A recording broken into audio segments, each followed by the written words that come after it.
I worked 5 years without a raise. The moment I dared apply elsewhere, my boss called me a traitor. He had no idea the offer I accepted wasn't just for double the pay. It was from his biggest competitor. Unfaithful employees are deserving of not. That's what she said, her voice carrying across the floor, right before she nullified my security pass and had security watch me pack up 5 years of my life in a cardboard box. I smiled, offered her well wishes, and walked out with my head held high. 72 hours later, she got a federal audit summons on her desk. I was introduced to Victoria Vance on my second week at Apex Dynamics. She wore impeccable suits and even more striking lipstick. Everyone feared her. I admired her. She called me a stealthy assassin, saying I reminded her of herself back before she stopped being nice. I stayed late, answered calls at 2 in the morning, and wrote strategic presentations she claimed as her own creation. For 5 years I waited for a raise, a title, or even a simple commendation. Instead, I got cautions about being overly ambitious. She told me fidelity was of greater worth than aspiration, so I buried my ambition and nourished her ego instead. Then inflation surged. Rent went up. My savings diminished. And still,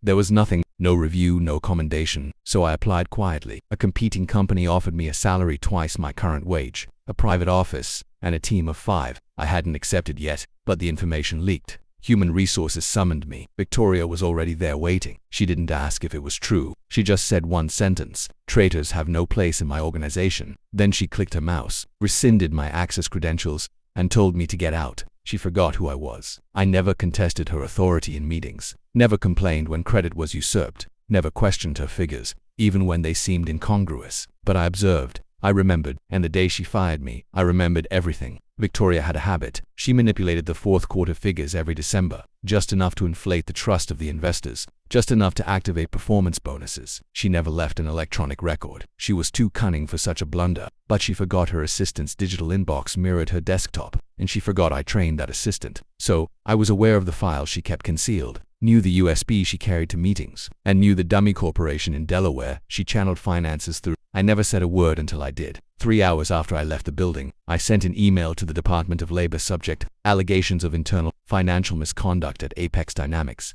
Attached were 3 manipulated quarterly reports, a documented record of personal expenditures disguised as research and development, an email correspondence between Victoria and an external consultant who was fictitious. I refrained from expressing a single opinion in that report, offering only facts, dates, and monetary figures. Day 1 passed, and there was silence. Day 2, Victoria shared a self-portrait at some leadership brunch. The caption: "True leaders do not falter." Day 3, the auditors showed up. They went straight to the 12th floor, directly to her transparent office. I wasn't there, but I know how it happened. Her assistant would have knocked, said, "They're here to see you." She would have straightened her collar, clicked her pen, and welcomed them with that fragile grin, until she saw the badges, until she realized it wasn't an investor meeting. She telephoned me that evening. The caller ID was restricted. I let it ring, then checked my email. 10 messages, all one line. "What in the blazes did you do?" I didn't reply. 2 weeks later, Apex Dynamics stock plummeted 4%, then 6%, then 10%.